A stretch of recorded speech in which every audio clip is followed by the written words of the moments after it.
Welcome to the Action Network podcast. I'm Gilles, and today I am joined by Brandon Anderson and Evan Abrams, all with the Action Network. Now, on this Action Network podcast, all through August, we've already covered a lot of the futures markets, guys. Like we've covered NFL MVP, we've ranked all the teams, we've bet on our favorite win totals. But today, guys, this is where we get a little crazy. This is arguably my favorite show to do.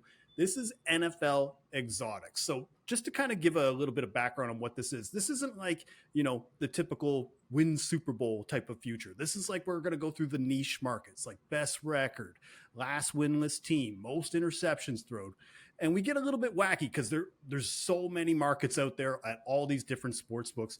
Now, guys, I just wanted to talk to you about this because when our boss, Matt Mitchell, asked us to do this podcast, I don't even think he could get the second message out before I was like, I'm in. Like, I've been doing this show with you guys now for 3 years.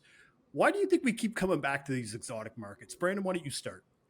I mean, it's just how fun is it to just like open up the book on your phone and just scroll through menu after menu. They're giving us more every year. Like we this is a 2-part episode. We're expanding to a second hour of exotics. We counted, I think we have like 100 bets that we're giving out, and that's not exaggeration. Actually 100 bets that we're giving out, and there just are more and more angles. And for me personally, like you guys know, when I give out my best bets on the Friday show each week, like I'm not just doing here's a couple spreads, let's go watch the games. The further you get down the menu, I think the more advantage that you can find, and the further longer the odds are, the more like, look, books can't find every angle. So if they're giving it to us, there's more for us to dig into. And, these are just fun. These are fun bets to make. We call them pizza money. So, and this isn't even like deep dish, $30 pizza. This is like slice of pizza. This is like New York style slice of pizza. Put a couple of bucks on it, have some fun. And, when we give out 50 bets on a podcast, but they're long shots, we come up for next year and we hit like 3, 4, 5 of them. We're in the green. We're looking pretty good, and we had some fun along the way. Evan, you're the data guy with us. Like, I know a lot of the time there might be some. Is there anything from a data standpoint of why you like to come back and bet these exotic markets every year? I mean, I think, listen, you can handicap the Super Bowl, you can handicap game to game, you can, put up projections, you can do all these things. It also works for each of these markets. Like we're going to have a category later on in the first 4 weeks in terms of stat leaders and records and things like that. That's just basically cutting the season in fours, and you can look at strength of schedule over that time. So to me, it's just kind of what Brandon said, which is a lot more bets available in the market, less time being spent on maybe from an odds maker's point of view, maybe not. If it's just a computer, it's a computer. But to us, it's something else to look into other than the normal futures we talk about in other episodes. And I think there's probably more of an edge there in some of these. And again, longer shots that not exactly a guy needs to win MVP. Like there's other things you can hit, 20 to 1, 30 to 1s in some of these interesting markets. Yeah, the edge discrepancies I think is important because Brandon brought it up. They're bringing in new markets every year. It seems like they think they might have the right number, but there's so much to monitor that at some point there's going to be a discrepancy here or there that we can take advantage of. All right, before we begin, there's a couple important notes that we have to make. First off, because we have close to 100 bets, this exotics episode is going to be a banger. It's pretty long. We're going to break it out into 2 parts. So keep an eye out on the Action Network podcast feed for both of those. Number 2, all of these bets, as Brandon mentioned, they're pretty low stakes. Like anything below like plus 200, maybe we might put a full unit on it. But once you start hearing those 15 to 1, 20 to 1s, this is all about bankroll management. These are kind of low stake pizza bet style, $15, $10, $20 bets, kind of inconsequential money with consequential returns, obviously, because we're betting some stuff that's pretty high value. And number 3, important to note, we're going to probably mention almost every sports book that we got these bets from. Now, it can vary from state to state, so just kind of try your best to find them, but we will at least give out the sports book that has these odds listed today. So let's jump into part 1. We're going to start off with best record. Now, last year, Brandon, we don't have a lot to victory lap from last year. This was one of them, though. We both had best record. You had the Kansas City Chiefs. I had the Detroit Lions. They both finished 15-2. I had it at 9-1. Yours was at plus 750. So we essentially, it's a dead heat rule on that. So we'll take that win. But my team that I was going to pick for best record, I'll get us started. I like the 49ers at 13-1. Now, if you go look at Action Network's strength of schedule based on win totals that was provided by Sean Kerner, 49ers have the easiest strength of schedule entering the 2025 season. I like some of the depth that they have added because they've been such a top end heavy team, but I like the development of maybe like a Ricky Pearsall. Brian Robinson Jr. is a nice trade just to add in case Christian McCaffrey gets a little dinged up. The opening month of the season, not too difficult. You know, you've got the Seahawks, Saints, Cardinals, Jags. But then also, once you start to look at the back half of their schedule, like once they get past Thanksgiving, they could be on cruise control because it's the Colts, Titans, Browns, and Seahawks. All these teams not favored to make the playoffs.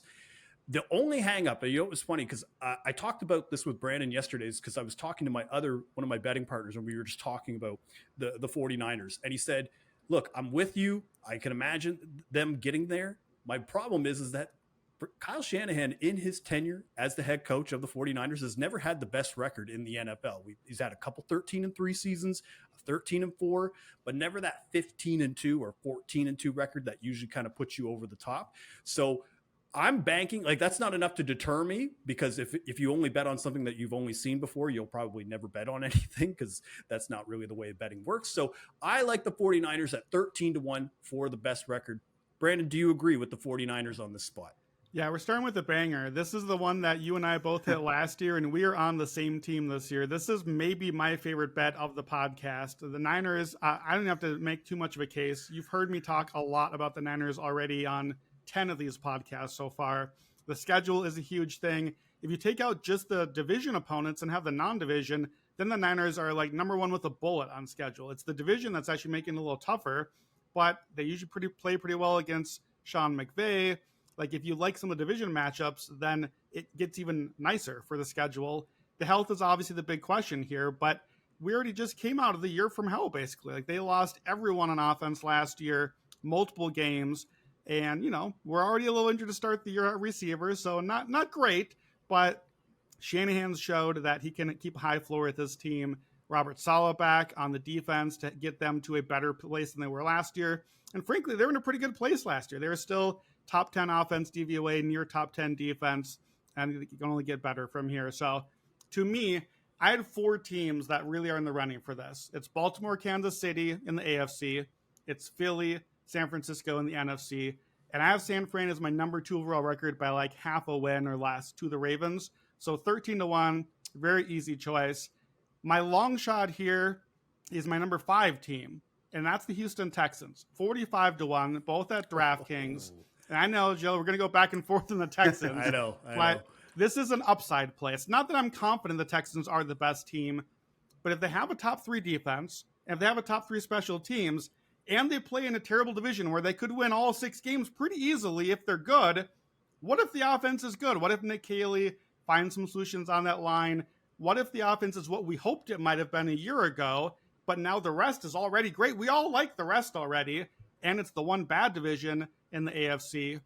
Could they pull ahead? Could they be the 1 seed? If they're the 1 seed, is it the best record? It's kind of my escalator spot. So 45-1 Texans, but Niners 13-1. We're in lockstep on that one. Well, we're already off to a great start because we already agree on one and then we kind of heavily disagree on another one. But Evan, what do you think of the Texans? Are you on Brandon's side or on my side on this one?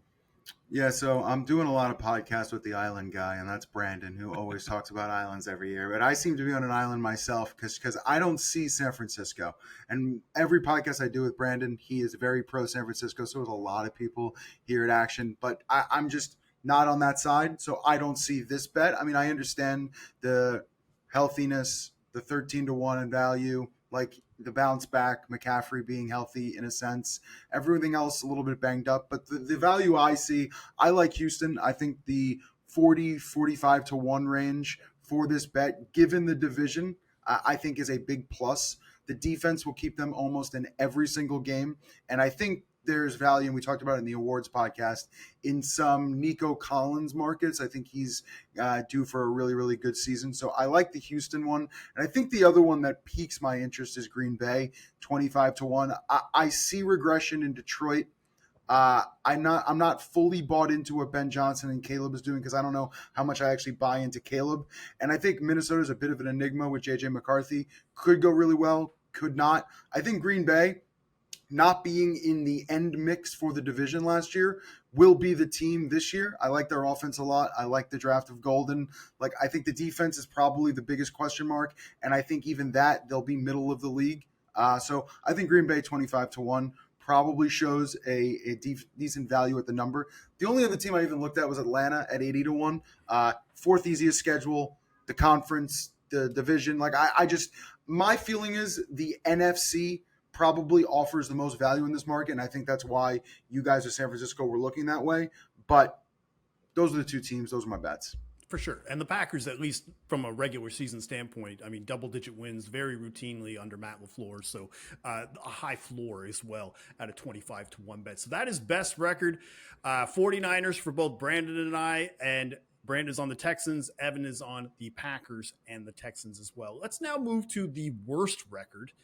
And this one, I mean, I have to just come out. I was on the Vikings last year. That's how poorly I misread this market last year, and they ended up not even close to the worst record in the NFL. But I do think this team is very, very close to being the worst team in the NFL, and I think the record will show by the end of the year. And that is the New Orleans Saints, who I think are going to finish with the worst record. I grabbed that at plus 425 at DraftKings. Now, I looked over the last 5 years just to see what the worst record average was, and 4 or 5 seasons were teams with 3 wins. We did have a 2-win year, but while I do think the Giants would probably be a team that I thought of for myself, Russell Wilson and Jameis Winston as a quarterback situation, I think that just kind of raises the floor where that might end up pushing them to 4 or 5 wins as a result, even by the end of the year. So I pivoted more to the Saints because their quarterback room is just even worse. Like, they won 5 games last year. All 5 of those wins were with Derek Carr at quarterback. Right now they were now they're starting Spencer Rattler, and they've got Jake Haener backing up. Tyler Shuck can't even get into the rotation between those 3. And Brandon, just to bring back those rankings, because I wanted to talk to you about this, I went through all of your rankings for all different phases. You have 32nd for quarterback rankings for the Saints, 26th in coaching staff, 30th in defense, 31st in offense, 25th in O-line, and 23rd for skill position players. That to me just reeks of the worst team in the NFL. So that is what I am picking for the worst record. Evan, do you agree with me? Do you think the Saints are going to finish with the worst record in 2025? Yeah, I didn't really know another direction to head because I think the other team everyone would look at as the Giants, and I just think there's a higher floor. Like, I think between the defense and whatever you think a quarterback, Malik Neighbors, like a decent line, I just think that, their basement's too high. So I think the Saints are probably the easiest pick with the quarterback, but also rest differential, second worst in the NFL. So it's a nice bonus that they're going to play a lot of games where the other team's more rested than them. So it just feels like they're probably going to be the mix at the end of the year. The only other team I even considered were the Raiders. They are the worst in net differential in terms of rest. I think it's -19, -20 in that range, which is a lot considering the schedule. The issue is Pete's won 7+ games in 17 straight seasons. So the question is he the floor? Like, is there no way he's going to allow them to get there? Because based off what I think the rest of the division, I think they're going to be in the basement, and it's just a matter of, at the end of the year, what do some of those games look like? Is it Geno, etc.? Yeah, I didn't take that as a Pete Carroll pick. I took that as a slight against Geno Smith, which I'm all for. Fair. I'm not very high on Geno at all. I know, Brandon. So, Brandon, we're both on the Saints. You're looking at a long shot for this market. Yeah. Who do you like? Yeah, so I think this has to just be Saints or Browns. That's the pick. It's got to be one of those two. They're the teams that are terrible. The Browns are just as bad in all the rankings. They both need a quarterback. You want a team that wants to tank at the end. I just don't see value. I don't see value in those two at such a short number. I like my long shot. So I went the other way, and I'm just getting creative. It's just a 150-1 long shot on the Washington Commanders as the worst record, who definitely don't need a tank because they have a quarterback, but it's the only thing they have is a quarterback. If you go quarterbackless rosters, this is a bottom 5 roster for me. It's a super old roster. And look, I need Jane Daniels to get hurt for a while to win this bet. It's the only way the bet is hitting. It doesn't mean I'm rooting for injury, but let's just be honest about it. But they play 10 of their 17 games against one of my top 12 defenses in my rankings. Don't love that for Cliff Kingsbury. And if you come out of the gates, Giants, Packers, Raiders, Falcons, Chargers, Bears, Cowboys, Chiefs, those are all losable games, okay?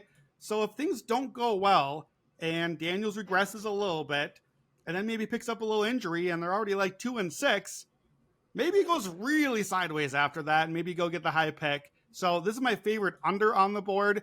I project the Commanders under 7 wins. So even an alt under 7.5 plus 320, that's the responsible way for this. But if you're going all the way, take the mine shaft, worst record, 150-1 Commanders. Hey, I'll take any Commanders slander I can get right now. So that's good. All right, so Commanders 150-1, banking on a Jaden Daniels injury maybe, but again, the price is too much to ignore. And Evan and I are both on the Saints to finish with the worst record. Now let's talk about last undefeated team. I delved into this.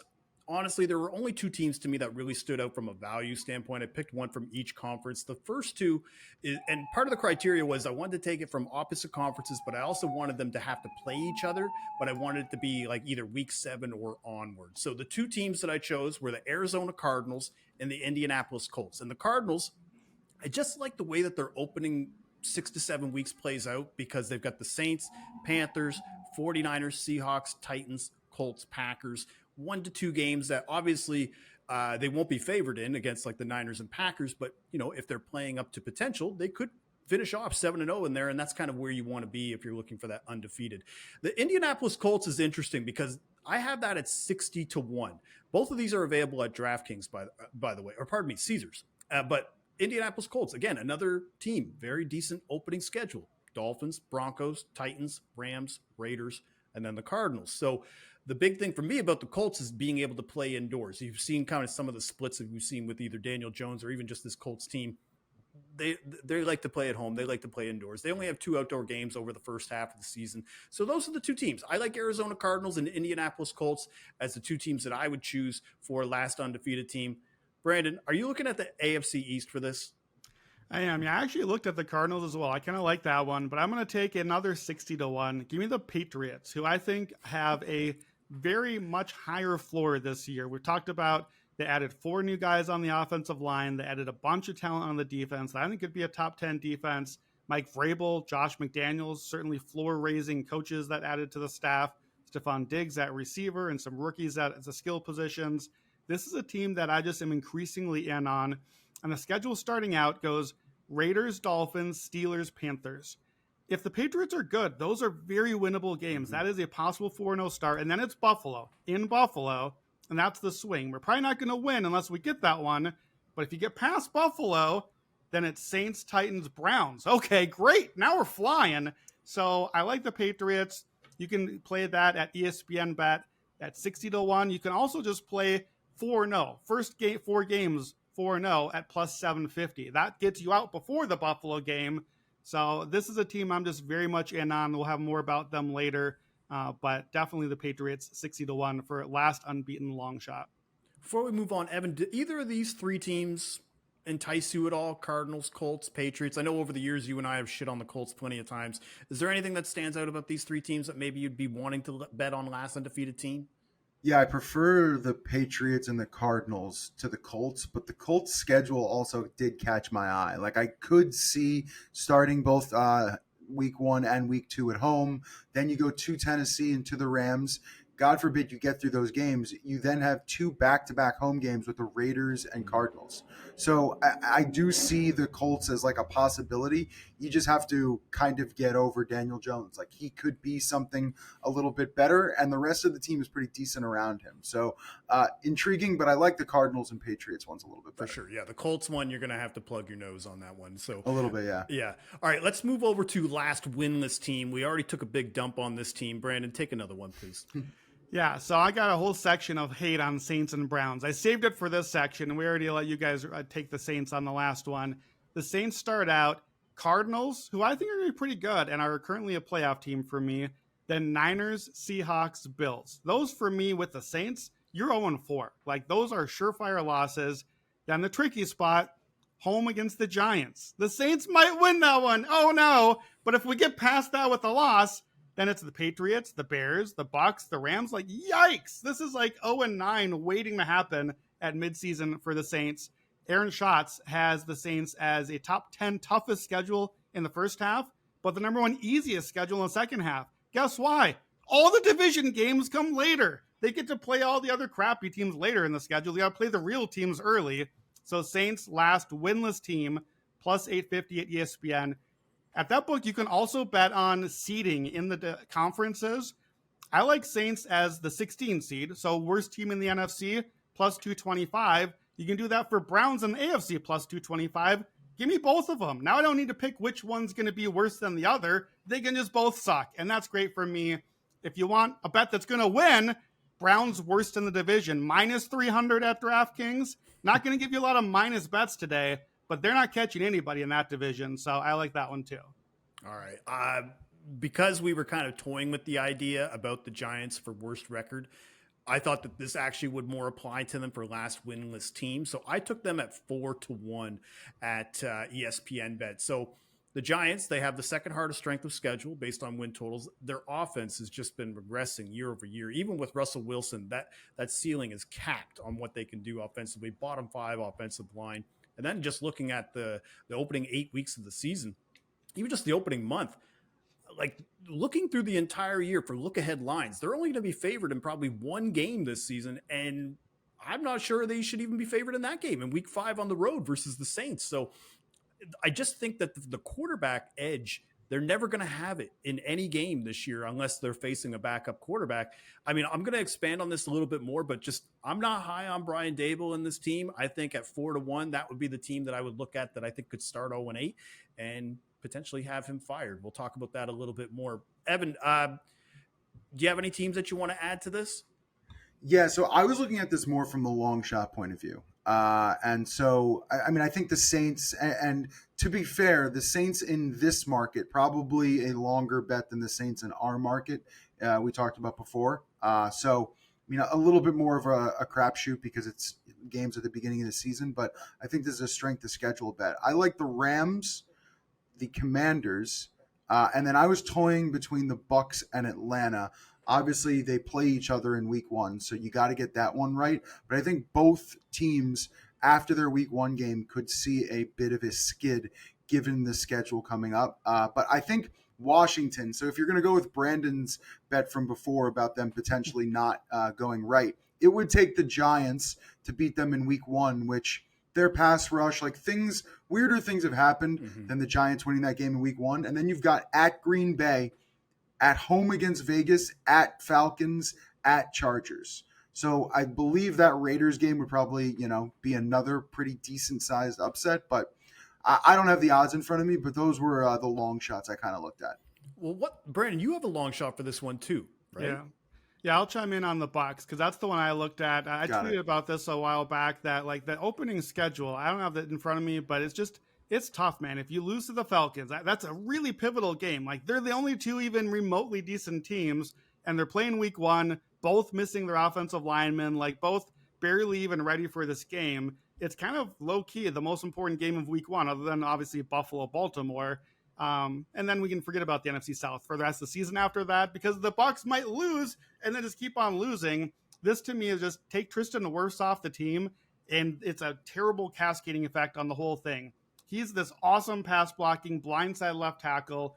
Great. Well, Baker Mayfield's been a top 10 quarterback. What is he without the pass protection?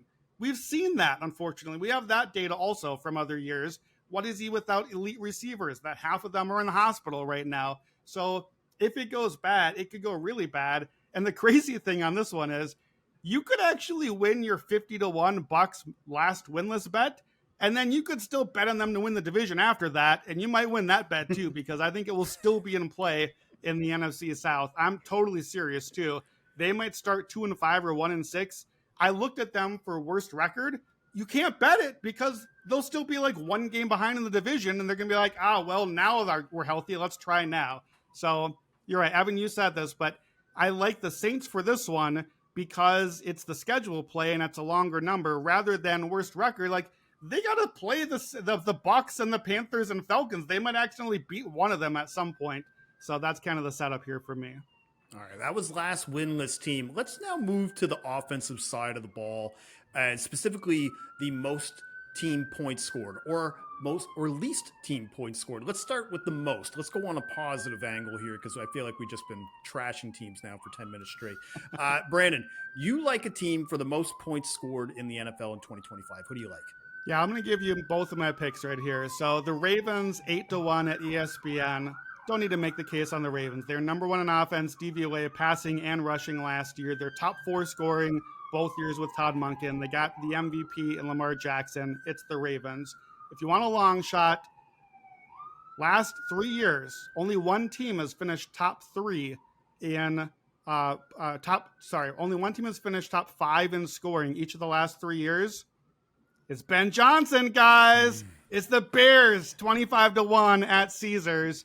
The Lions were number 1 in scoring last year, and if you look at this one, most points has got to be a playoff team. Last 3 years, the top 5 points scored. It's all double-digit win playoff teams. So points equals wins. I like the Bears, Bears Island. So Bears 25-1, but responsibly Ravens 8-1. All right. We've shoehorned in Brandon's love affair with Ben Johnson again throughout this month. Evan, who do you like for most points scored this year? Yeah, an even longer shot on my end. I just think Dallas has the opportunity to get there. They're 30. I've seen 35-1 some places in the market. To me, it's about the fact that if Micah Parsons doesn't play on the defense, their defense is going to be really, really bad. Yep. And it's going to give the opportunity more to the offense to score points. You've added Pickens to the receiving core. Lamb's obviously going to do his thing. I think Dak needs to stay healthy.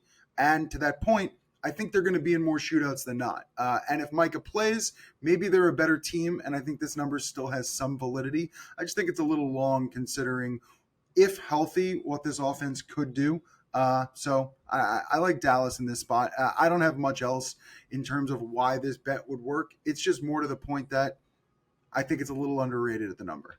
I also think too, it's easy to substantiate because you have seen it happen before. Like we've seen Correct. even too, where a team that has a defense with Micah Parsons could actually put them in better field position to score, or even cause more turnovers and get some, defensive scores as well, which only helps, right? So, Yeah. But who do you like for least team points scored? Because you have Dallas for most. Who do you like on the least side? Yeah, so I think, Saints, Browns, I think there's some easy ones that you could probably pluck in this scenario, but I think the Jets are intriguing at 10-1, 11-1 in the market. I just have zero faith in Justin Fields. And I think Justin Fields, the passer, and Justin Fields, the runner, are just completely two different players if you were playing Madden. It's like Travis Hunter. To me, it's absolutely two different players. And I think the passing issue is what makes his bet viable, because I just don't necessarily think he's going to run a efficient enough of an offense where the running will outdo the passing. So I believe the Jets, aside from that, you're going to have a frustrated Garrett Wilson. You've got a defensive head coach who is going to be very, very focused on the defensive end of the ball.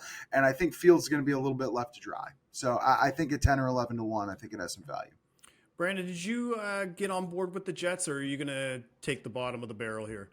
I actually looked at the Jets. I like that one also because I think they will be perhaps the run heaviest team. How can you not when you have Justin Fields, Breece Hall, and Braylon Allen? So keep that clock running. Like, this is the team that you're watching Red Zone and it's just getting the fourth quarter and we're hitting the witching hour and the Jets are done. The game is over. We already got done with it. So running clock, rushing team, I think that works out well. Tanner Engstrad, the new offensive coordinator there, comes from the Ben Johnson tree. That's 2 Ben Johnsons for me. Keep track at home. So I think more running that way as well. I'm going chalk here. So the last 5 years, the quote winner in this category of least points scored, all AFC teams that won 2, 3, 3, 4, and 5 games. So pick the worst team in the AFC. Give me the Browns. Plus 375 Caesars. Shocking case here. We've talked a lot about the Saints, less about the Browns. The Browns quarterback room is the worst in the league. Joe Flacco is not going to last too long out there, one reason or another. And they don't get to play the NFC South like the Saints, so they got to play the Ravens. They got to play the Steelers. They do get to play the Bengals, but only twice. So least points, Browns, plus 375. So, Evan, I was just looking up Justin Fields' game log last year with the Steelers. Do you know he only topped 20 points in 2 of 6 starts as a starter with the Steelers? Now, some of that could have been the offense, but yeah, you're right. I'm not high on the Jets either. I had decided, though, I'm going to look at an AFC East team, but I wanted to look at a long shot, especially a team that I think we're all most associated with seeing explosive offense. And I love the Miami Dolphins in this spot at 40-1 at Caesars for a little bit of a long shot bet, because there's already kind of turmoil within the organization, especially from a Tyreek Hill standpoint, Mike McDaniel standpoint. I mean, Mike McDaniel right now, spoiler alert, is favored to be the first coach fired at plus 200 right now. But I also just think it's a Tua Tagovailoa thing, because much like the Jaden Daniels analysis about the Washington Commanders, they're 1 injury away from being a bottom 5 offense, and their offensive line took another hit with Teron Armstead retiring. And I just don't think the Dolphins have this infrastructure to withstand a starting quarterback injury. Like, not that I would want Patrick Mahomes or Lamar Jackson to get hurt, but if they did, I still think the floor is there from a roster standpoint to still be able to put points on the board. I do not believe in that with the Mike McDaniels and Dolphins offense, especially when you look at the backups of Zach Wilson and Quinn Ewers. I don't know if you've been watching any preseason lately for any of our listeners, but man, it's been turnover central with those two. And then also looking at the backup quarterback history in the Mike McDaniel Tua era, only went over 20 points in 2 of those 12 games. So it was mostly Skylar Thompson and Teddy Bridgewater. So I'm just saying, if Tua takes a big hit early, I think this is going to be a curtain call for the McDaniel motion offense. And then they tank for the top pick. Maybe they get Arch Manning and we forget this ever happened. But I'm just saying, I think that there's a lot of upside for the downside of the Dolphins organization. And I think that starts on the offensive side. I looked at the Dolphins for like 8 of the negative categories for this podcast. I don't think I actually ended up choosing them anywhere, but the vibes are awful coming out of Miami. And, you know, like you said, McDaniel gets fired or Tua gets hurt or both, and things really go sideways and it's like a full-blown reset. So I'm looking for the long tail down way to bet the Dolphins. The problem, like, I looked at them honestly as most points scored too. While the number is really long, what if they stay healthy and do the thing again? That was my pick a year ago. So if you're listening, you know I love my long shots. Hit me on Twitter. What's the way to fade the Dolphins? I wanted them for like 8 of the bad categories. I looked at last winless, fewest wins, all the things. Or I don't all mind win the totals. special because I think they definitely could go very badly. Evan, And it's the what do you reason. think? Yeah, it's the reason why everyone tends to look at full season unders. Like, everything needs to go right for someone to hit an over on like a long season prop, a full season prop. Like, only one thing needs to go wrong for it to go under. I think that's the thing with Miami. Like, yeah, they could probably hit the long shot on most points, but then everything needs to go right. I think if one thing falls off the car, you have a really good shot at this bet. So I like it. I'm probably going to add it. It's good. All right, let's take a quick break. No surprises, folks. NFL season kicks off in a matter of days. And to get the most out of the award-winning Action app, you'll want to be an Action Pro subscriber because only Pro subscribers get real-time pick alerts from experts like Brandon Anderson, myself, our entire Action Network team. Plus, you can access our Pro projections powered by Sean Kerner and our predictive analytics team.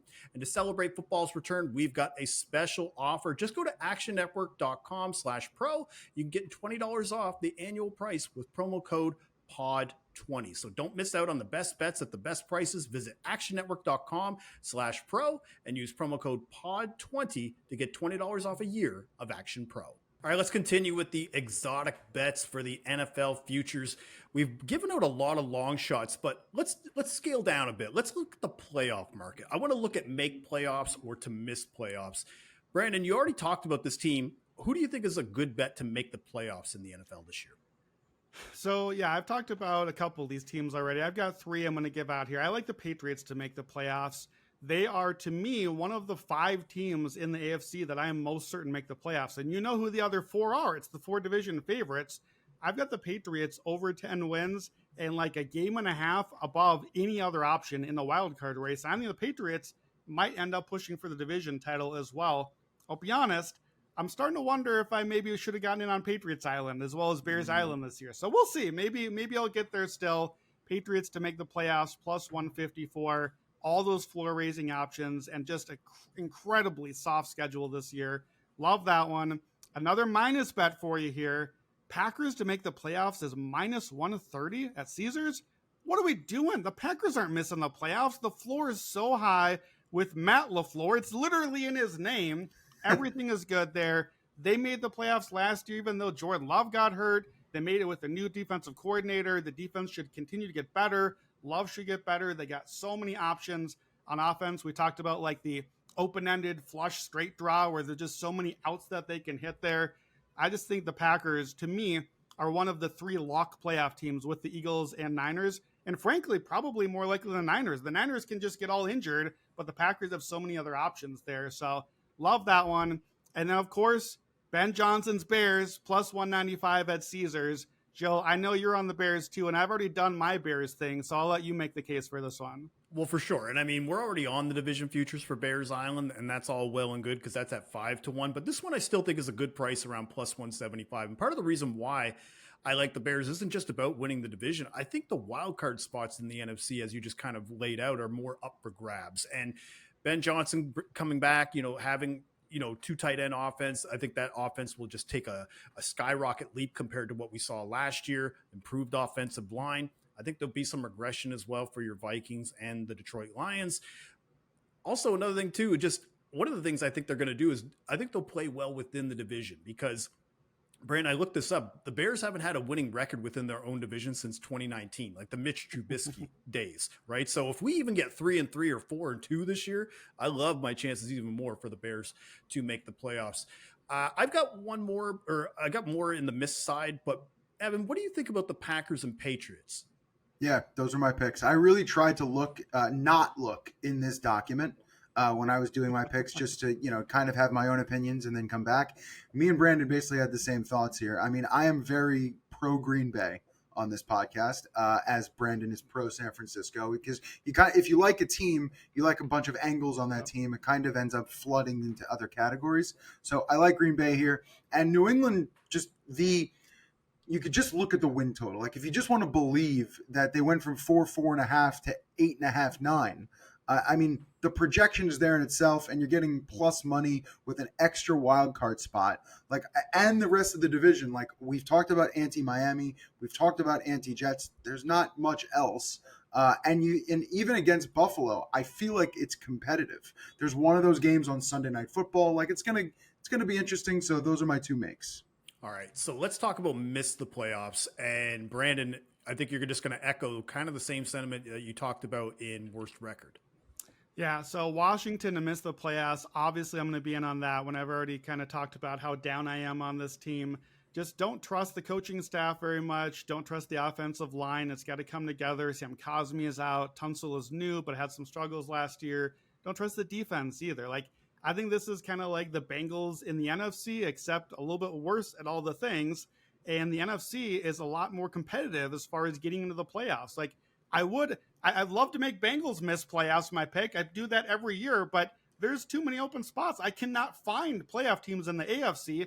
In the NFC, there's like 12 teams I think are in the mix for 7 spots. So Commanders to miss plus 130. And then one more Ben Johnson for you. I think that makes it 4 for me here. Lions to miss at plus 165 at Caesars. Look, we've been out saying all the Ben Johnson stuff. If you take the Lions and take Ben Johnson away and Aaron Glenn and a bunch of their assistants, both of them, so you really took a huge brain drain out of Detroit. And the offensive line, you took Frank Ragnow out and you take Kevin Zeitler away. That's really the strength of what this team was. This, bite you in the kneecaps, run the ball down your throat with Ben Johnson's offense. And you've taken a lot of that structure away. You've taken away from Jared Goff. For me, the Lions are right now actually pretty clearly 4th in the division for me. And it's not by a huge margin. It's close, but it's a tough division. And if I'm in on Chicago and I like Minnesota and Green Bay, that's it. There's only 4 teams. So Detroit, I still have as like around a 500 team. I'm not expecting them to just fall apart. But a lot of the metrics expect regression there. And at plus 165, like, they're one of the 6 or 7 most likely to make it. So this is actually a pretty juicy number as far as this market goes for missing. And I know comparatively, these are not as much long shots as some of the other bets we're giving out. I think if you at home, if you like to make your parlays and you want to do like the make or miss parlay, this is where you go. Pick the like 3 or 4 that you like here and put them together. That Packers to make one especially, that's one that I'd add into multiple different parlays as just like, hey, here's like a, plus 100 effectively to just add in and juice my bet a little bit on a future. I think that's what you can do with some of these bets. So Commanders to miss plus 130 and Lions at plus 165 because Ben Johnson. All right, let's see if I can make some enemies of you two here. We're going to talk about the Houston Texans because I'm taking them to miss the playoffs. I grabbed it at plus 120. My opinion is that I think the honeymoon stage is over for CJ Stroud. I think defenses have started to figure him out a little bit, and I'm just worried about how he's going to handle the pressure, especially given, Brandon, you ranked their offensive line dead last in the NFL. So let's just talk about this because the one thing about CJ Stroud year over year, Year two, we saw his interception rate per dropback go up, along with his turnover worthy play percentage as well. And in his first season, one of the things that Nick Giffen and I love to do, we love to bet on interception props. And he would try to warn me about his interception prop because he would tell me, look, I know we're not seeing them, but the bad ball rate is increasing as the season goes on. And as I mentioned, they're a worse offensive line, less weapons on defense, and a division with three teams that I think are actually expected to improve. So again, the Texans defense is still the best unit within the division. But if this is the team that I'm going to probably plant my flag on that this could be a year from hell, it would be the Texans. And then also looking at their final 3 to 4 games, I think that might determine the final seeds for the AFC because they're playing the Chargers, a team that's kind of on that bubble, the Colts, another team divisional, and then the Raiders, if we're living in Brandon's NFL world, are right there in the mix as well. So again, I just think the Houston Texans coming off a season where they went 10-7, I'm not really sure if I see upside with this team. So I'm going to fade the Houston Texans this year and pick them to not make the playoffs. Evan, do you have any teams that you think are not going to make the playoffs this year? Yeah, I went 1 minus odds and 3 plus odds. The 1 minus odds I like. I'm anti-Pittsburgh. I just think the division aside from Cleveland is really difficult. And I actually think Cleveland is relatively pesky, especially in division. So I think it's going to give Pittsburgh a little bit of trouble. So I think the minus odds on Pittsburgh is worth it. I just don't buy into the Rodgers hype. And then my 3 plus odds, I'm with you on Detroit. I think the odds on Detroit, with the fact that the rest of the division is what it is, I think is a good bet after losing the coordinators. I think I see both ways with Tampa Bay. So we talked about them potentially with 0 wins to start the year in the first few weeks. I also think them missing the playoffs with the fact that Wirfs is hurt. I think we still have questions on Godwin. All these different things kind of compiling on each other. I do think Tampa Bay in that spot at plus 150 range. And then I'm just going to say it, and I'm happy to be wrong about this, but I'm also going to say San Francisco. It's about 2-1. It's the opposite opinion of everybody else I've ever talked to at this company, at least it seems. But I still think that the Rams, the Cardinals, and the Seahawks are formidable units, and I think they are not what they were. So we are going to see if I am wrong, but I will leave it at that. All right. So those are the markets that are kind of more under the plus 200 range. I promise you, we're going to be starting to really skyrocket here with some of these odds. And we're going to move now to the team to reach conference championship and or divisional round market. A lot of these are available at ESPN. Brandon, why don't you get us started? Yeah, so I added this one to our mix because I think this is new. I don't remember seeing this last year. Normally there's like stage of elimination, but what if you make it here but keep on going? So that's the market being offered. My problem is I would pick a team and be like, okay, what if the Texans are really good and make the conference championship? Well, I don't want just a plus 500 at FanDuel for that. Now I want more. Now I want them to win and I want the bigger ticket. So I broke my own rules and I kind of like switched up my bets here. So I'm going to give you 2. I like the Texans. I like the Packers, but here's how I'm betting it. I like the Texans, but I like them to get there for the reasons we talked about earlier, and I'll say more about them shortly, but then lose because I think Baltimore is the better team and the class of the AFC this year. So exact outcome at ESPN, Ravens over Texans in the conference championship is 30-1. That's my bet on the Texans at the cost of the Ravens. And then for the Packers, same thing. I'm in on the Niners, Packers. Don't love that matchup for the Niners. It has not gone well historically for San Francisco. But if I like the Niners, if I like the Packers to get to the NFC title game for the reasons we talked about, but the Niners to beat them, that's 50-1. So I'm betting on the Texans and the Packers to like get far, but not far enough. And then I'm doing, our friend Matt Moore loves to do with these exact bets. And I always dump on it in the NBA, but it's exotics time. Let's have a little fun and pick some exact outcomes. Evan, are you still riding with the Packers like in this kind of market? Yeah, that was the one for me. 5-1 conference championship, 2-1 divisional. It feels super easy. The other one I was toying with, I just think it's because of the division with the NFC South. It's either miss the playoffs at plus money or potentially get a home playoff game and make the conference championship. And I think both avenues kind of need to be considered because if either happen, you do make money. That is the right way of looking at it. So Atlanta at 11-1 and Tampa at 5-1 piqued my interest because I do believe they are the most likely 1-2 combo in that division. Also, these markets probably fluid as the season starts, so I almost would consider the loser of week 1 for this bet. That's the way I would look at it. Not bad. I like that strategy. And so that's teams to reach conference championship. Let's now do, which is essentially a parlay of conferences. Let's do Super Bowl exact matchups. So essentially we're parlaying the AFC winner with the NFC winner. And I went pretty chalky with this one, even though the odds aren't chalk. The odds may as well be. I took Bills 49ers at 40-1. And we've already went over the case with the Niners, but I do like the fact that there's some conference championship pedigree, 2 in the last 5 seasons. So I like their chances at least to make it to the end. But from a Bills standpoint, it's kind of a now or never. I think this is just the Bills' year to get over that hump. I mean, they've shown they can beat the Ravens in a playoff scenario. We'll see how that goes, given how much they've improved their defense. And even last year, he had 2 chances to beat Mahomes in the AFC Championship game, and they just came up short. I think I would rather try to just pick the matchup than pick the winner at this stage. I feel like, you get to the Super Bowl and then Mahomes is there. It's like, I can't bet against Mahomes. It's like, you know what? Let's just pick the exact. And I took the Bills 49ers. Brandon, what do you like in this spot?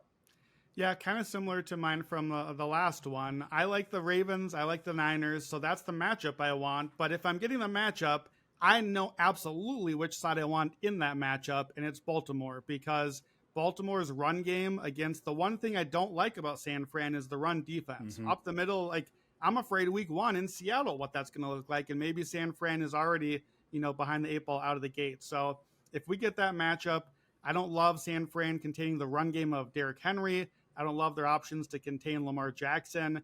And I do honestly think, truly, that this is Lamar Jackson's year and this is the Ravens' year. So Ravens, Niners, I don't think I need to make the case of why they're getting to the Super Bowl. Everybody knows what we like about these teams. But if we get there, I like the Ravens to win. So give me the exact outcome of Ravens over Niners at DraftKings 70-1. What fun is betting if you can't just call your shot in the Super Bowl every now and then, put a couple bucks on it? I feel like we need to clip what you just said about Lamar Jackson, because I haven't heard you say anything positive about Lamar in the time that I have met you. So again, I was just shocked to hear positive affirmation about the Lamar Jackson and this Ravens team. Evan, do you have a couple matchups for this? What do you like? I'll just say I'm definitely doing Ravens over 49ers and Bills over 49ers just because I have to have a few dollars in my pocket in case the Niners make the Super Bowl at this point. So that's definitely going to be in my arsenal. But I'll give you 2 stats just really quickly here. So last 14 AFC Championship games that featured Mahomes or Brady. I think we know that, but hearing it, pretty crazy. Last time was Jets Steelers 2010-11. So that's how long it's been. And then you look at another angle. Only one AFC team has made the Super Bowl with preseason conference odds above 10-1 since Tom Brady did it with the Patriots in 2001. And that was the Bengals in 2021. Every other team below 10-1 odds win AFC entering the year. So AFC, given the quarterbacks at the top, almost always chalk. So the first one I do like, and again, I like Baltimore, I like Green Bay. So Baltimore, Green Bay is 40-1. Nice. I think, to me, it just makes the most sense with both teams. And then I'm going to go a little bit off the board here. I think Philly in the NFC is another good bet other than Green Bay if I'm looking at the list. So I like Philly as kind of the consistent side. And then the other thing I'll say is this. So winning the Super Bowl at 20-1 or longer just very rarely happens. It's almost always chalk, especially when you go back 10, 15 years. The 4 teams who have done it all had the same head coach the year prior. All 4 won at least 7 games the year prior, and none actually won the division. So their ascent kind of happened with this. With that being said, I'm going to say Denver and Philly in a Super Bowl at about 50-55-1. I think the Chiefs aren't going to win the division every year. I think at some point it's going to happen. And the Slater injury with the Chargers really kind of keeps me hesitant on their side. I think Denver has a real complete roster, and I think they'll have a chance to make the playoffs and maybe make a run. Okay, so Evan, you just laid out all those stats about what teams can win the Super Bowl, what we have seen historically. This next market here, I mean, we just looked at the Super Bowl odds, but we kind of put the restriction on us that we have to look at something 25-1 or longer. Evan, is there a team that would fit that profile given the criteria that you just mentioned? Yeah, I mean, I think the Denver pick, the Green, those are the teams to me I think would live in this range. I think the only other team would probably be the Texans, which you've talked about at other times. Brandon, I think you agree with me on that, right? You like Houston in this spot? Yeah, I added this category for us as Super Bowl long shot, and I know it's going to be one of our like 4 or 5 favorites. That's how this goes year after year. So for me, it's Ravens or Chiefs, and I don't really think it's a Chiefs year. So probably Ravens in the AFC or Niners, Eagles, and we don't get a lot of repeats. So we've narrowed the field quickly, and I'm out on the Lions. But long shot for me, Houston Texans 40-1.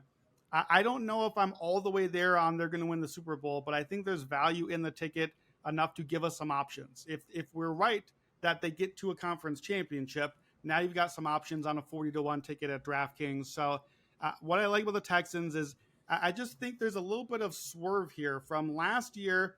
I was out on the Texans last year, guys. I was Texans Island 2 years ago, and then everyone was like all in. They went out and they got the big additions, and the Texans were the darling team. Everyone loved the CJ Stroud year 2. And I wasn't quite there, and they made the playoffs anyway, even though we dumped on their season. Like, we didn't think they were very good. They had a bottom 10 offense. They made the playoffs. They won 10 games, and they won a playoff game because the floor is so high. They're my number one defense. They're my number one special teams, underrated. Frank Ross, special teams coach, has done an awesome job there. And if that floor is so high there already with the coaching, add the offense, and if the offense swerves from our expectations last year, and it said, okay, last year we thought they were good, they were bad. What if they're kind of good this year? What if the offensive line isn't 32nd, but 21st, or just kind of like below average a little bit? What if we find a little bit of a run game? Stroud to Nico. Nico is just an absolute superstar that I don't think people quite put in that upper echelon, but he belongs there. I like the guys they added, Christian Kirk and the 2 rookies out of Iowa State to kind of round out the receiving core. To me, the AFC, I'm in on all 4 of the division favorites, but I have Houston even ahead of Buffalo in the pecking order. I think they have a real shot to get to the 1 or 2 seed even, and now you're maybe a bye week, maybe you get a home game or 2 in the playoffs. I just think the Texans are a top 7 team, even as I project them somewhat tepidly on offense. And so this is sort of even almost a contrarian pick. If I'm right that the offensive ceiling does hit, they suddenly become a top 3 team, and they go probably second behind the Ravens to me. And why not be able to bet against Lamar one more time? Let's get a little slander in for Lamar before the end of the podcast. Texans 40-1 for the Super Bowl long shot. Oh my Lord. Texans 40-1. Here I am taking them to miss the playoffs. All right. We gave out like 50 bets just on this podcast alone. This is part 1 of the NFL Exotics episode on Action Network podcast. Let's narrow it down to see what we like as our best bets. Brandon, you've got a couple. What are your favorite bets if you could narrow it down to like 2 or 3? Yeah, 49ers best record. The very first thing we gave out, 13-1. I think especially as a regular season bet, because we don't know if we trust Shanahan to do the whole thing. So we like Niners in the regular season. Saints last winless at plus 850, I think is just a juicy number for such a bad team. And then not as long, but just all those make-miss playoffs bets. I really love that Packers minus 130 to make, Patriots and Bears to make, Lions and Commanders to miss. So those are my favorites from this episode. So I'm going to join you with the 49ers best record. I love the Bears to make the playoffs. Those are my 2 favorite. Evan, if there are 2 that you could narrow down, or even 1, what is your favorite out of that? Anything pro Green Bay. Okay. My Jets bad, least points scored, I think is a good bet. I like all of my playoff bets. I think each of those, but if I had to nail it down, I think the New England bet and the Pittsburgh bet would probably be New England to make, Pittsburgh to miss. All right. Well, thanks for listening to part 1 of our NFL Exotics episode. My thanks to Brandon and Evan for joining me today. We're going to have much more NFL betting content in the days, weeks, and months to come. So make sure you are subscribed to this podcast and check out the video version of the Action Network's YouTube page. And don't forget to download the Action Network app. If you haven't yet, you can use promo code POD20 for $20 off a year of Action Pro. I want to thank you again for joining us today on the Action Network podcast. He's Brandon Anderson. He's Evan Abrams. I'm Gilles Gallant. Bon chance.